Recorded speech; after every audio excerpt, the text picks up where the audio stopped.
작은 나라가 세계 최강국의 마음을 바꿨다는데 도대체 무슨 일이 있었던 걸까요? 미국 국무부 고위 관료가 끝내 고개를 숙이며 남긴 한마디. 그들은 포기하지 않았습니다. 그래서 우리는 그들을 진심으로 존경하게 됐습니다. 이 이야기는 단순한 기술 협력이 아닙니다.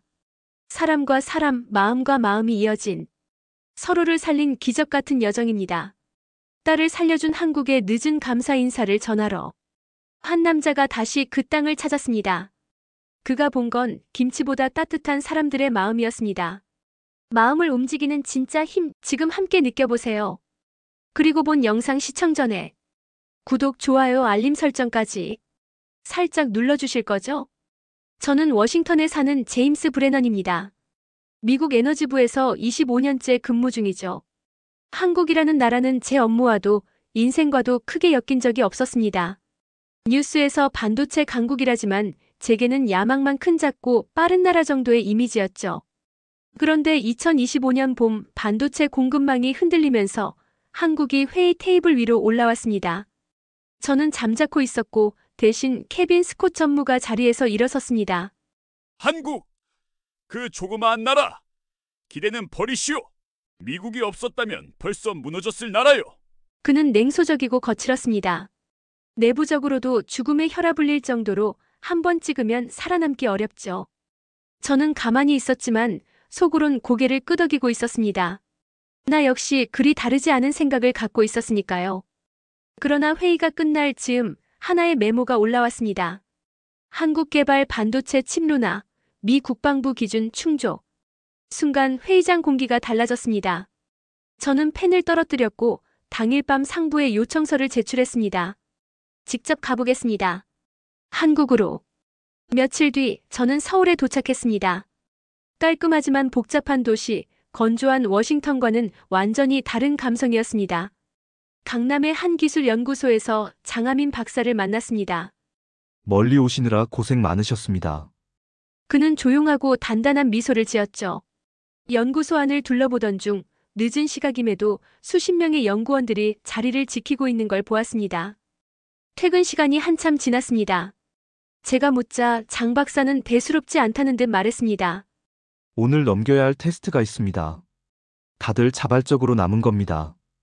그 말이 믿기지 않았습니다. 그리고 그 순간 연구실 한 구석에서 들려온 작은 목소리 하나. 실패는 괜찮습니다. 포기하지만 않으면 되니까요. 얼굴도 보지 못한 누군가의 그 말이 가슴에 깊이 박혔습니다. 그날 밤 호텔방에서 잠을 이루지 못했습니다. 왜 그 말이 나를 이토록 불편하게 만드는 걸까요? 아마 나는 무언가를 자꾸 포기하며 살아왔던 사람이었는지도 모릅니다. 그 말이 귓가에 맴돌았다. 실패는 괜찮아요. 포기하지 않으면 되니까요. 호텔방 침대에 누웠지만 잠이 오지 않았다. 한마디의 말이 왜 이렇게 마음을 파고드는지 알 수 없었다. 창밖엔 서울의 불빛이 반짝였고 나는 조용히 휴대폰을 꺼냈다. 그때였다. 진동이 울리고 화면엔 익숙한 이름이 떴다. 케빈 스콧. 나는 잠시 망설이다 전화를 받았다. 이보시오, 제임스! 한국엔 왜 간 거요?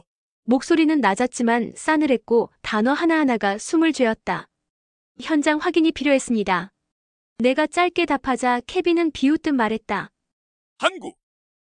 그 조그마한 나라를 직접 본다고 바뀌는 것 있겠소? 우리 시스템은 감상이 아니라 결과를 원하오! 말끝마다 냉소가 묻어 있었다. 나는 침묵했다. 그의 말에 반박할 자신이 없었다. 그들이 누구 덕에 여기까지 왔는지 잊었소? 우리 기술을 흉내내며 컸을 뿐이요. 지금 이 순간에도 그들은 미국의 그늘 안에 있소. 그 말이 이상하게 거슬렸다. 나는 차마 입 밖으로 꺼내지 못했지만 마음속에선 분명 부정하고 있었다. 내가 잊으려 했던 기억이 떠올랐다. 12해 전 딸 엘리사의 심장 수술 당시였다. 미국 병원 어디에서도 적합한 기기를 구할 수 없었고 긴급하게 들여온 한 장비 덕분에 아이의 심장이 다시 뛰기 시작했다. 나는 그 기기가 한국산이라는 걸 알고도 침묵했다. 감사 인사조차 전하지 않았다. 당시에 나는 한국이라는 나라의 도움을 인정하는 것이 내 커리어에 균열을 낼 수 있다는 걸 두려워했기 때문이다. 동정은 일기장에 쓰시오. 여긴 실적의 세계요. 케빈의 말이 통화의 끝을 알렸다. 나는 휴대폰을 내려놓고 창밖을 바라보았다. 서울의 밤거리는 고요했고 멀리 남산타워가 희미하게 빛나고 있었다. 이 도시의 사람들은 그저 조용히 묵묵히 일하고 있었다. 누구를 밟지도 않고 누구에게 무릎 꿇지도 않고. 왜 그들은 포기하지 않는 걸까? 왜 나는 그렇게 쉽게 포기해왔던 걸까? 문득 그 작은 목소리가 다시 떠올랐다. 포기하지 않으면 괜찮아요.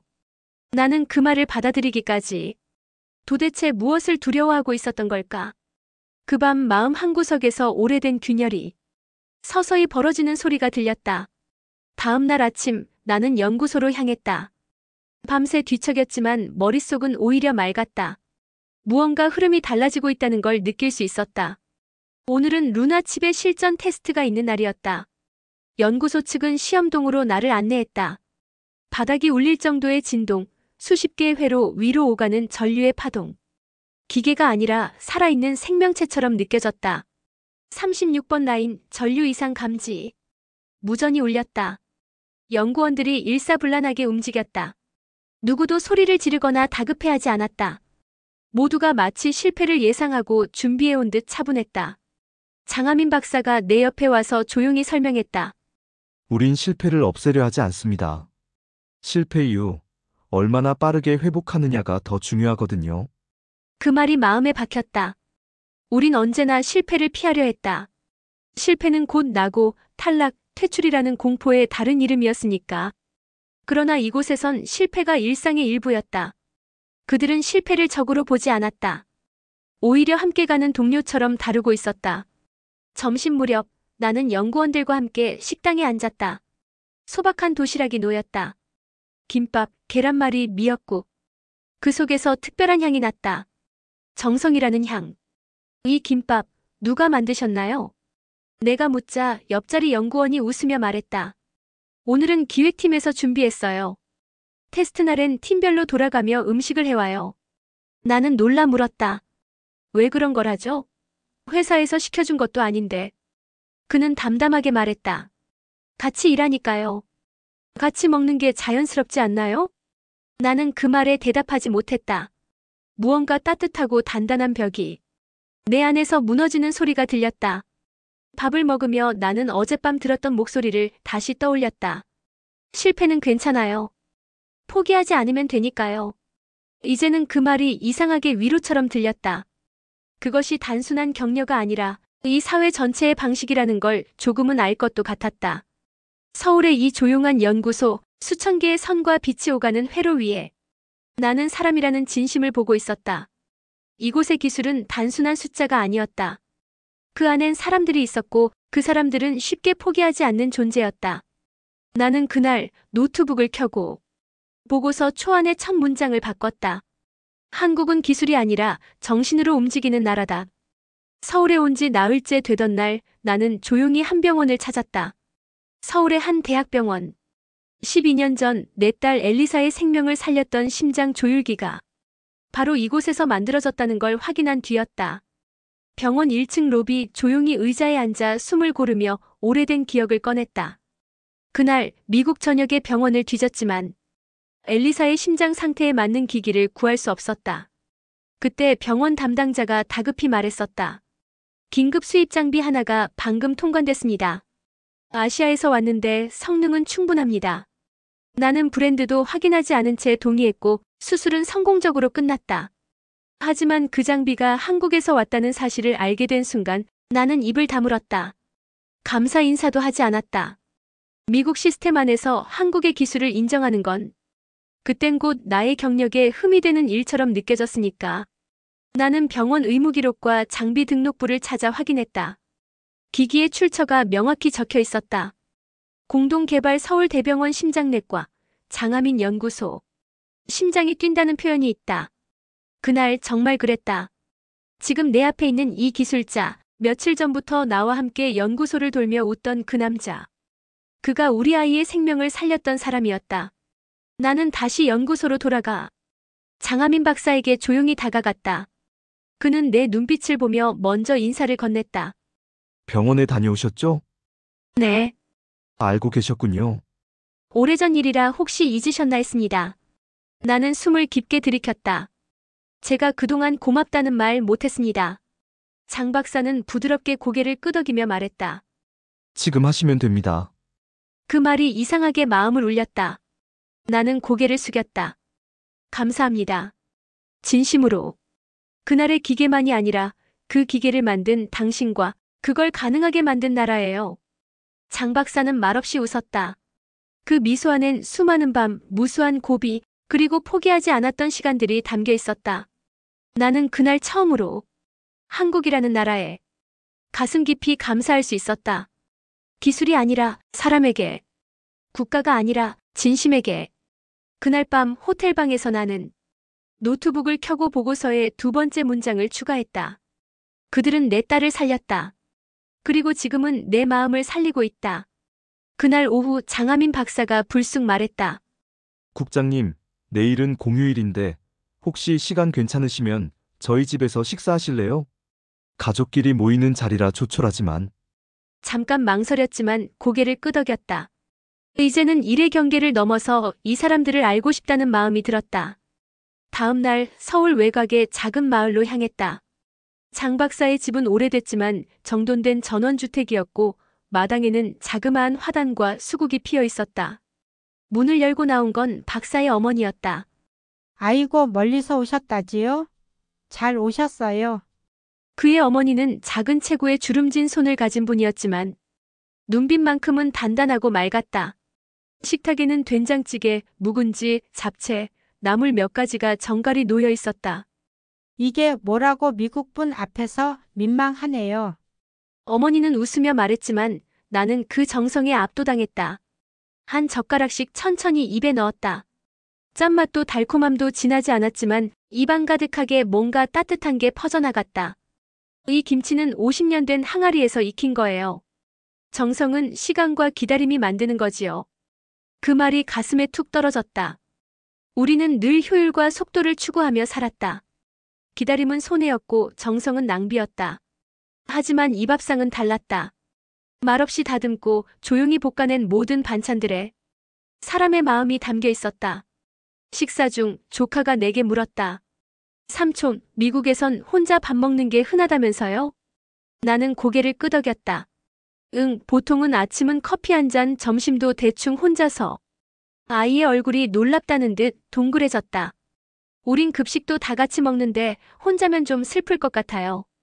그 말에 나는 웃음이 났지만 웃지 못했다. 그 말 안엔 익숙하지만 외면했던 진실이 담겨 있었다. 식사가 끝나자 장 박사의 아버지가 한마디 던졌다. 우린 늘 포기하고 싶은 순간이 있었지요. 근데 한 명이라도 참으면 나머지도 버팁니다. 그게 가족이고 이 나라입니다. 나는 더는 말할 수 없었다. 목구멍이 뜨겁게 타올랐고 눈가가 저릿해졌다. 서울로 돌아오는 차 안, 창밖은 흐리고 조용했다. 나는 문득 생각했다. 기술은 숫자가 아니라 관계이고 성공은 혼자가 아니라 함께였구나. 나는 그날 밤 보고서 마지막 문장을 추가했다. 이 나라의 힘은 밥상 위에서 확인된다. 함께 버티는 사람들, 그것이 이들의 기술이다. 인천공항 출국장, 나는 마지막으로 한국 땅을 바라봤다. 짧다면 짧은 며칠이었지만 이곳에서 내가 받은 마음의 무게는 지금껏 수십 년을 살면서 겪은 그 어떤 출장이 주지 못했던 것과 달랐다. 엘리사의 심장을 살린 그날을 떠올렸고 따뜻한 밥 한 끼에 숨은 정성을 떠올렸고 조용히 함께 걸어준 사람들을 기억했다. 워싱턴 공항에 내리자 공기가 달랐다. 차갑고 건조하고 계산적인 냄새. 나는 곧장 국장실로 복귀했고 몇 시간도 채 되지 않아 케빈 스콧의 호출을 받았다. 제임스, 이리 들어오시오. 그는 문을 열기도 전에 말문을 열었다. 출장이 감상문으로 끝났다는 보고가 들려오더군. 정말 한국을 전략 파트너로 지정하자는 게 당신 판단이요? 나는 조용히 서류를 꺼내 그의 책상 위에 올려놓았다. 신뢰 기반 기술협력 대상국 대한민국 우선 검토안. 내가 밤새 쓴 보고서 초안이었다. 케빈은 문서를 한 장 넘기다 말고 비웃듯 고개를 들었다. 이건 기술 보고서가 아니라 칭찬일색이군. 사적인 감정이 너무 섞인 게 아니요. 나는 숨을 고르며 말했다. 그들은 실적으로만 판단할 수 없는 기술을 가지고 있습니다. 우리는 기술만 보지만 그들은 기술 뒤에 사람을 봅니다. 케빈은 자리에서 일어나 창밖을 보며 중얼거렸다. 이제 미국이 작고 감성적인 나라에게 손 내밀어야 하는 시대가 된 건가? 그의 말에 담긴 경멸은 뚜렷했다.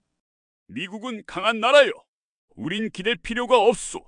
우리가 그들을 평가하는 것이지. 그들이 우리를 선택하는 건 아니오. 그 순간 나는 자리에서 일어섰다. 케빈, 지금껏 그들을 평가만 해왔습니다. 그 결과 우리는 어느새 신뢰를 잃고 있죠. 더 이상은 일방적일 수 없습니다.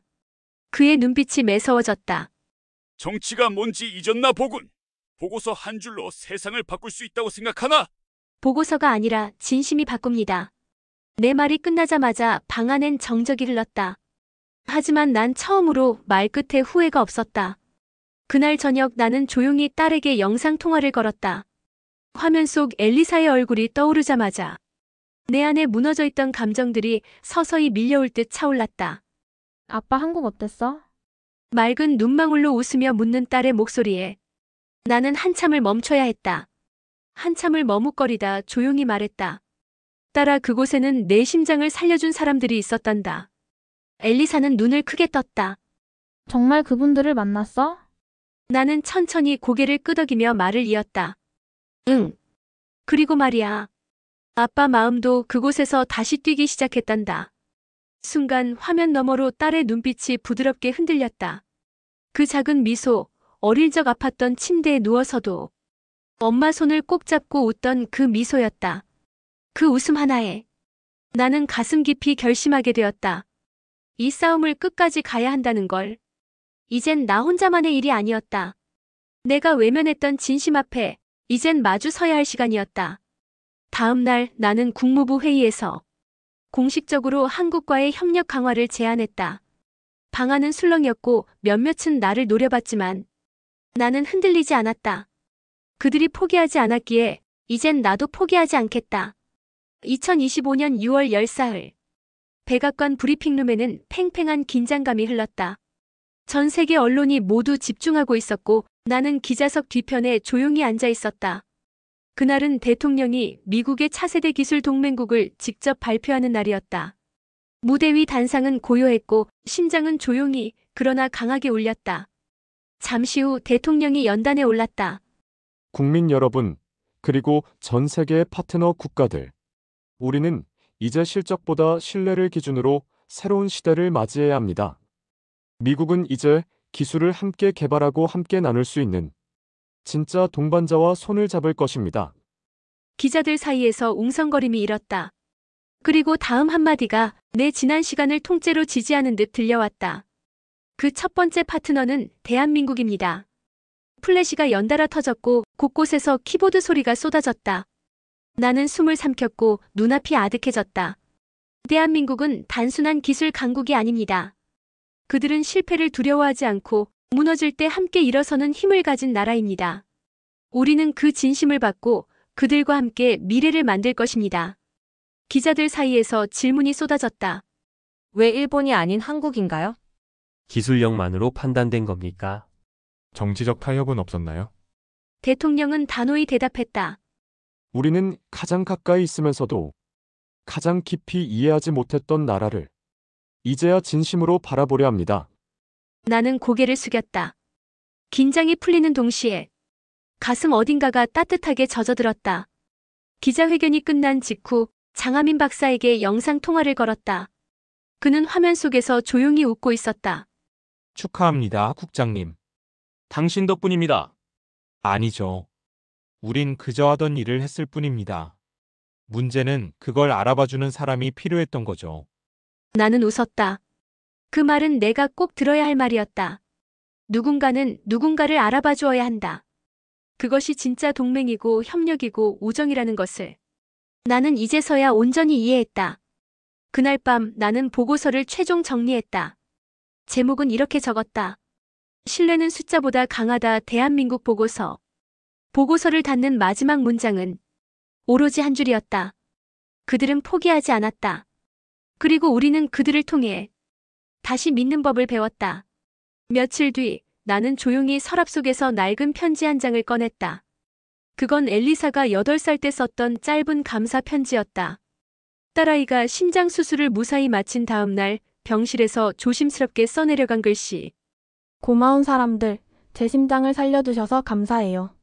그때는 이 편지가 누구에게 가닿을 수 있는지도 몰랐고 어디로 보내야 할지도 몰랐다. 아니, 솔직히 말하면 감사하다는 말을 해야 할 나라가 한국이라는 사실을 알고도 외면했다. 나는 편지를 조심스레 펼쳐 책상 위에 올려두었다. 그리고 이제야 그 말들을 마음으로 받아들였다. 그 사람들은 서울의 작은 연구소에서 밤을 새우며 기계를 설계하던 기술자였고 병원 복도에서 묵묵히 수술 대기 기록을 확인하던 간호사였고 무명의 이름으로 태극기 배지를 달고 일하던 연구자들이었다. 그제서야 비로소 내 딸의 심장을 살려준 건 기계가 아니라 그들의 신념이었음을 알게 됐다. 며칠 후 국무부 산하청년기술포럼에서 연설 요청이 들어왔다. 주제는 미래 동맹의 조건이었다. 나는 연단 위에 서서 청중을 천천히 바라봤다. 그 안엔 젊은 외교관, 연구자, 학생들이 빼곡히 앉아 있었다. 여러분, 미국은 강한 나라입니다. 하지만 강함이란 남을 이기는 힘이 아니라 서로를 믿는 힘에서 나옵니다. 나는 천천히 목소리를 낮췄다. 작지만 진심을 가진 나라, 계산보다 약속을 먼저 지키는 나라, 실패해도 다시 일어서는 사람들. 그들과 함께하는 것이 미국이 더 강해지는 길이라는 것을 저는 이제 확신하게 되었습니다. 청중 속에서 몇몇이 고개를 끄덕였고 한 학생이 조용히 손을 들었다. 국장님, 혹시 그 나라가 한국인가요? 나는 웃으며 고개를 끄덕였다. 맞습니다. 그리고 여러분도 언젠가 그 나라를 만나게 된다면 부디 성적표나 숫자 말고 그들이 가진 마음을 먼저 봐주기를 바랍니다.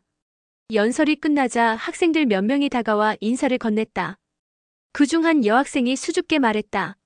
저 한국어 전공하고 있어요. 오늘 말씀 진심으로 감사합니다. 나는 잠시 말이 막혔다. 그 한마디가 이 모든 시간을 지탱해준 보상처럼 느껴졌다. 그날 저녁 나는 집에 돌아와 엘리사와 함께 저녁을 먹었다. 식탁에 둘이 마주 앉아 그녀가 좋아하는 미트로프를 나눠 먹으며 나는 조심스럽게 말했다. 엘리사 아빠가 조만간 한국에 다시 가게 될 것 같아. 진짜? 이번엔 나도 데려가줘. 나는 웃으며 고개를 끄덕였다. 그래, 이제는 함께 가자. 네가 고맙다는 편지를 꼭 건네야 할 사람들이 있어. 딸은 그 말을 듣고는 손을 꼭 쥐었다. 나 그 편지 다시 쓸래. 그땐 어리게 썼지만 지금은 제대로 말할 수 있을 것 같아. 나는 울컥해졌다. 그것이 바로 내가 찾던 해답이었다. 이제 외교는 보고서에서 시작하지 않는다. 조약이 아니라 마음에서 시작된다. 우린 다 같이 먹어요. 그 한마디 속에 담긴 삶의 방식, 기계보다 사람을 먼저 생각하는 기술자들의 철학, 혼자 이기려 하지 않고 함께 버티려는 공동체의 힘. 한국은 나에게 그것을 가르쳐줬다. 그리고 나는 그것을 다음 세대에 전하는 사람이 되기로 결심했다. 그날 밤 나는 노트북을 열고 사람을 믿는 기술 대한민국과의 여정이라는 이름의 원고를 작성하기 시작했다. 첫 문장은 이렇게 적었다. 기술은 데이터를 만들지만 신뢰는 사람을 움직인다. 그리고 마지막 문장은 엘리사의 편지 한 줄을 그대로 옮겼다. 고마운 사람들, 우리는 여러분 덕분에 다시 숨쉬게 되었습니다. 기술이 아닌 진심으로 연결된 우정, 작은 나라가 거인의 마음을 움직였습니다. 한국이 보여준 그 조용한 위대함, 이 이야기가 우리의 가슴에 오래 남기를 바랍니다. 오늘 이야기 감동하셨다면 구독과 좋아요, 알림 설정까지 부탁드립니다. 구독과 좋아요, 알림 설정은 따뜻한 밥상 한 끼만큼 큰 힘이 됩니다. 더 많은 감동 이야기로 찾아뵙겠습니다. 오늘 얘기 중 가장 인상 깊었던 장면은 무엇인가요? 댓글로 여러분의 생각을 들려주세요.